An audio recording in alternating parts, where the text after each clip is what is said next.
Je ne sais pas ce que je voulais dire. Non, en fait, tais-toi. Oh, mais qu'est-ce que je suis mal assise là-dessus. Hello tout le monde, j'espère que vous allez bien en ces périodes de fête de fin d'année. Moi c'est une période que j'adore, ça permet de passer du temps avec sa famille, donc voilà, c'est plutôt cool. Je reviens aujourd'hui avec une vidéo pinceau, enfin de vous montrer du moins mes indispensables pinceaux pour celles qui débutent en maquillage ou voilà, qui veulent se lancer. Finalement j'en ai pas mal à vous montrer, donc je vais commencer tout de suite par le teint. Pour moi il y a deux options, après chacun est libre de faire comme il veut, hein. J'incite personne à faire quoi que ce soit, je donne simplement mon avis. Deux solutions entre guillemets pour appliquer son fond de teint. Donc la première c'est au Beauty Blender, donc c'est une éponge que vous avez juste à humidifier à l'eau, essorer l'excédent d'eau et à tapoter en fait sur votre visage. Moi c'est le rendu que je préfère, je trouve ça vraiment naturel, j'aime pas du tout évidemment quand il y a les traces du pinceau sur le visage. Donc voilà, celle-ci c'est la Beauty Blender, donc c'est pas donné. Celle-ci elle coûte 16,95 € je crois sur Sephora, mais vous avez plusieurs marques qui en font et voilà, le résultat est plutôt pareil. Arrête de vouloir parler trop vite. Sinon vous avez le choix de l'appliquer au pinceau. Celui-ci c'est un... Celui-ci c'est un de chez Real Technique, donc ça fait très longtemps que je l'ai, c'est le Stippling Brush. Donc en fait vous voyez il est pas très haut et il y a beaucoup de poils, c'est assez dense et c'est ça que j'aime bien dans celui-ci.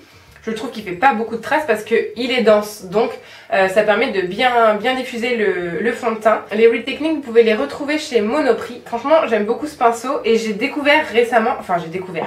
En fait mon Beauty Blender était mort, donc voilà, et j'en ai pas racheté tout de suite. Et j'ai... Oula.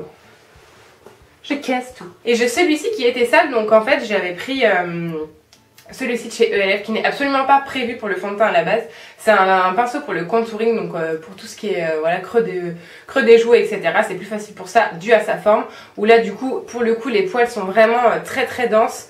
Il y en a beaucoup et ils sont très courts. Et en fait, je m'en suis servi pour mettre mon fond de teint récemment et franchement j'adore le résultat. Donc je trouve que c'est une bonne alternative. En plus ELF c'est pas cher du tout.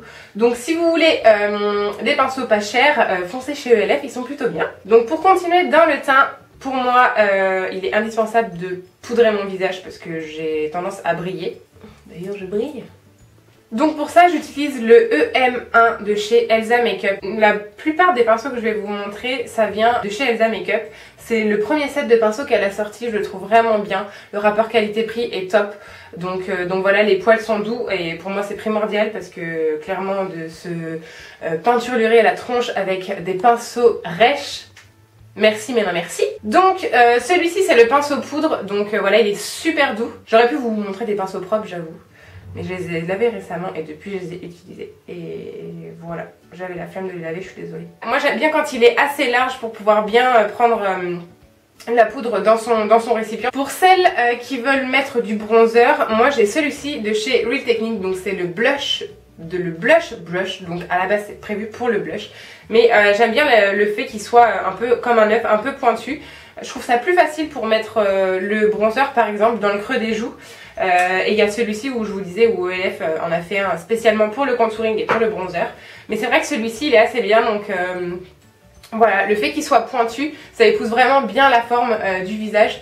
Et voilà, c'est pareil, ceux-là ils sont quand même relativement doux. On passe au blush, donc moi j'ai le EM3 de chez Elsa Makeup toujours. Moi je vous conseille ce genre de pinceau qui est un peu biseauté et toujours dense. Avec des poils doux et c'est pareil, ça épouse bien la forme en fait de votre joue. Pour les accros de l'highlighter comme moi, j'ai deux pinceaux. Donc au début je me le mettais avec celui-ci de chez ELF, donc c'est le Fan Brush. En fait c'est vraiment un pinceau éventail où ça vraiment, il est vraiment tout fin en fait. Je sais pas si on va bien voir, mais il est fin et ça vous permet vraiment en fait d'être assez précise parce que l'highlighter c'est quelque chose qui se met juste sur l'ossature des joues. Il attrape bien la matière parce que quand les poils quand il n'y a pas assez de poils en fait, je trouve que ça a tendance à mal attraper la matière et c'est dommage, c'est quand même un peu chiant.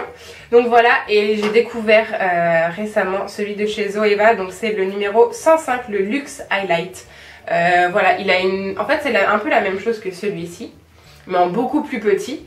Et je préfère carrément celui-ci à l'éventail pour mettre l'highlighter. Je trouve ça plus pratique C'est pareil, je trouve que ça épouse plutôt bien la forme. Les pinceaux Zoeva, je trouve que c'est vraiment de la très bonne qualité. C'est pas donné, mais voilà, les pinceaux on n'en a jamais assez. donc voilà, si vous voulez tester celui-ci aussi, ça change un peu de la forme de l'autre, mais c'est tout aussi pratique. On passe aux yeux. Pour moi, les indispensables pinceaux à avoir pour les yeux. Donc pour commencer, ce serait deux pinceaux, enfin un pinceau comme ça.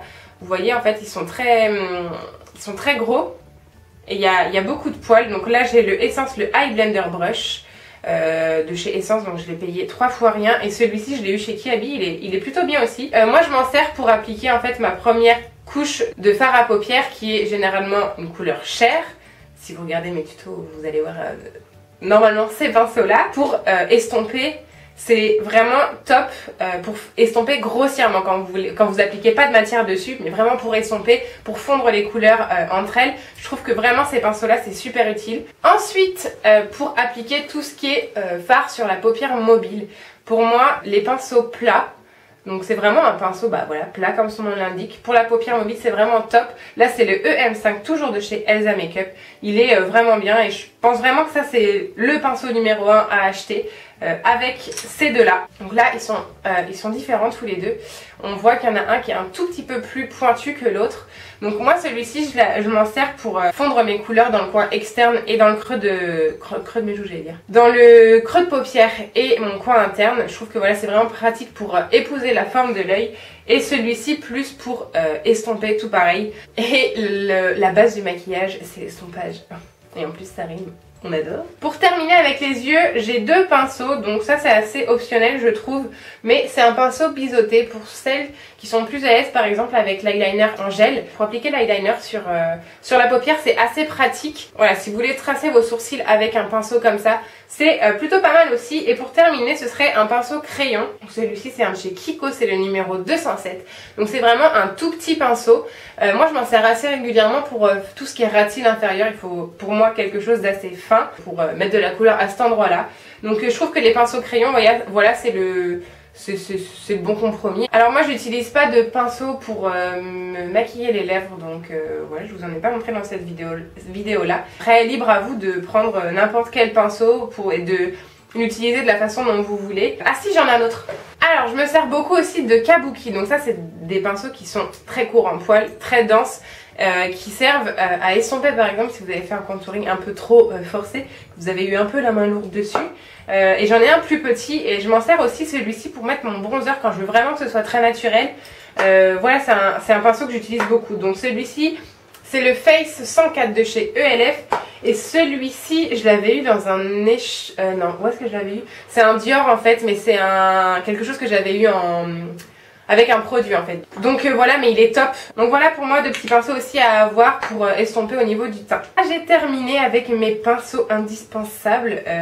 Étant donné que les fêtes arrivent, je me disais que peut-être ça pourrait donner des idées à certains et certaines. Un pinceau ça fait toujours plaisir, surtout quand on adore le maquillage. Et pour celles qui débutent, voilà, je trouve ça plutôt sympa d'avoir ça comme cadeau. Voilà, j'espère que ça vous aura plu. Je vous souhaite de très belles fêtes de fin d'année. Et puis à bientôt dans une prochaine vidéo. Bisous!